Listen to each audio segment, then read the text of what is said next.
Okay, now with the first arc done, hopefully we can move this plot summary along a little quicker, and I think we should be able to do that. Mostly because the second arc starts out pretty slow. Because it starts out with a lot of downtime and trying to introduce just a lot of new things. It's trying to introduce Digivolving, because remember, originally the new kids couldn't Digivolve their Digimon, they had to armor Digivolve, but now they're trying to get a full Digi-evolution. We also have like an entire episode dedicated to learning about Ken's backstory. Now I'm not going to get like too into it, but I will say that it's very impressive, especially for a Digimon series, to have this amount of detail for its villain character. We also see that in between this and this, Ken got Wormmon back by tracking down his egg at Primary Village. We also get a very brief and mysterious glimpse at our new villain for this arc, or at least one of them. Not a lot is explained about her. She looks human, but she has these weird supernatural powers. Anyway, the show kind of flounders around for a little bit during these establishing episodes because you've got Ken becoming a rehabilitated villain who wants to seek atonement for his past wrongdoings. You've got the heroes just kind of going around knocking down control spires, trying to clean up the Digimon Emperor's mess. Also, fighting these mysterious Digimon. And then they'll run into Ken doing pretty much exactly what they're doing. They then discuss if they want Ken to join their group or not. You've got people like Davis who are saying, let's totally ask him. We need another person in our group and he's trying to do good. Then you got Cody who believes people can't change. You know, once you're bad, you're always bad, or at least are always at risk of going bad. So it's divided. What ultimately ends up sealing Ken's position in the group is when the heroes learn that Ken's old base is basically about to explode and about to cause massive damage to the digital world. Now, Ken feels naturally responsible for any damage that his base may cause. But Davis convinces him not to dwell so much in the past and start looking forward to try to undo some of the bad things he's done. And then he gets a new, crap, I forgot to set this up.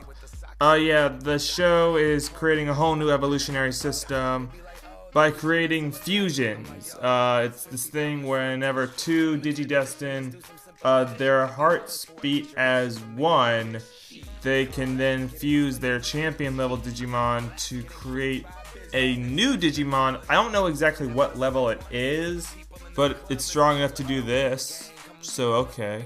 So now we're almost done setting up what's basically going to be the rest of the season. Ken's part of the team, but still has some emotional and psychological issues. These control spires, big problem. Gotta knock them all down.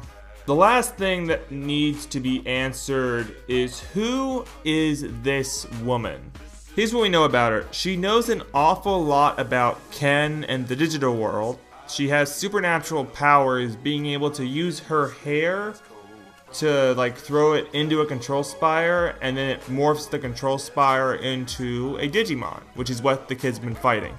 So who or what exactly is she?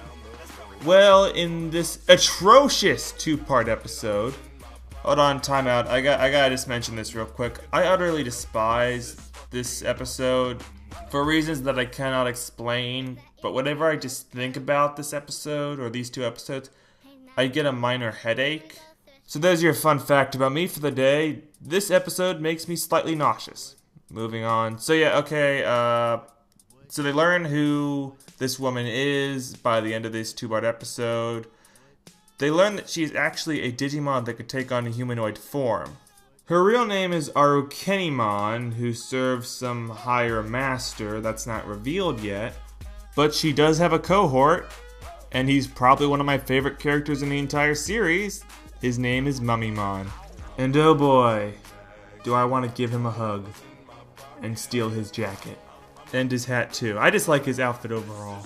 Why do I like him? Well, we'll have to save that for when we talk about the villains in this season.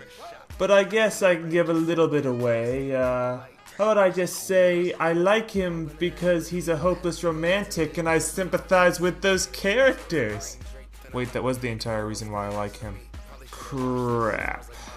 Yeah, he's in love with Arukenimon, and she doesn't return the favor, so I like him. Other reasons too why, but just that for now. But yeah, we're pretty much stuck with these two guys for, well, pretty much the rest of the season. I think Arukenimon is like one of the longest running villains of the series. I mean, I think she's introduced a little under halfway through, and then she's there until like the last 2 episodes. Good for her.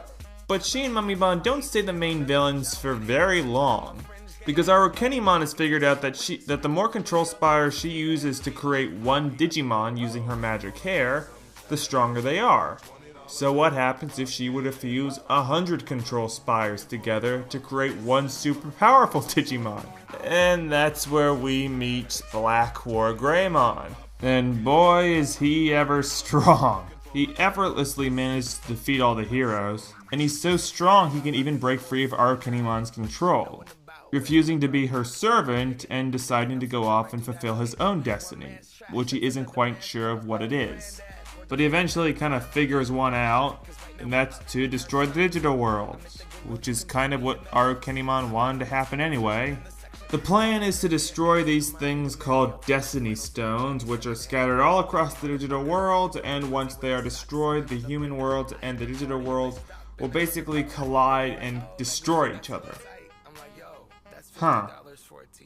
So I guess Spiral Mountain from the last season was just the hard way to do exactly what they're trying to do now. Because Spiral Mountain took an untold number of months or possibly even years in the digital world to get going, but like Black War Greymon basically almost destroys the digital world in like a week, just by smashing these stones, which apparently are really easy to find. Also, this is kind of where the show starts to drag again, because the main problem is they've actually made Black War Greymon near invincible. So whenever the kids fight him, no matter how many Digimon they get to help or how many new evolutions they get, it never seems to hold a candle to how strong Black War Greymon is, which makes it really tedious to watch this fight over and over and over again. I mean, we even get to see that you can argue that Mana Angemon is the strongest Digimon in the group, seeing how he's the one that defeated Piedmon when War Greymon and Metal Garurumon couldn't do it. But here we see Mana Angemon, even he can't stand up to Black War Greymon. I mean, the only reason this kind of worked in Frontier, or at least worked better, was because of the fact that you actually got to see the heroes slowly starting to do better against the Royal Knights. Because there was like, you fight them for the first time, they just get utterly massacred. They fight them the second time, they do a little better, and it's like how they keep doing a little better, a little better, a little better, until they finally beat them. This one is just the kids keep getting new evolutions, and no matter what evolution they get, it's never strong enough. I mean, Black War Greymon destroys almost every Destiny Stone with little opposition. All while going on about how he doesn't know about his future, and how he doesn't know about his destiny, and how he thinks he's only meant to fight, so he's gonna fight, and he's gonna find his ultimate challenger, who he thinks can make appear if he destroys all the Destiny Stones, and once all the Destiny Stones are destroyed, the balance of the digital world gets flown off. Yeah, they just introduced like a whole slew of new rules. So I'm just gonna skip to the end because not a whole lot happens. Minus like a couple character moments with Black War Greymon and some new evolutions. Okay, so they find the last Destiny Stone, Black War Greymon's about to destroy it, and this digital god descends from the heavens and stops him as Black War Greymon proclaims that he is his new ultimate opponent. They don't actually start fighting, although I wish they did, because when they're fighting, they're not talking. Instead, we get all this exposition about how the balance of the digital world is being disrupted, how Black War Greymon has no soul, and basically, we talk a lot about control spires. Because apparently control spires are the Swiss Army knife of the evil digital world. They have a million uses, many of which Ken was not even aware of even though he built them. You see, not only can control spires stop Digimon from digivolving, And not only can they be used as putty for Arcanimon to sculpt and craft new evil Digimon to serve her, but they also bind the powers of digital gods, which is exactly why they couldn't stop Ken from taking over the digital world. As it also explains why they were nowhere to be found when the Dark Masters were destroying both the digital and human world. Oh wait. I think one of you mentioned that the Dark Masters actually had imprisoned the digital gods at some point. But if that's true, that definitely does raise some questions about how strong are the Dark Masters? Because Metal Seedramon, Machine Dramon, and Puppetmon kind of look like chumps the way they died. And Piedmon is like the biggest threat out of all four of them.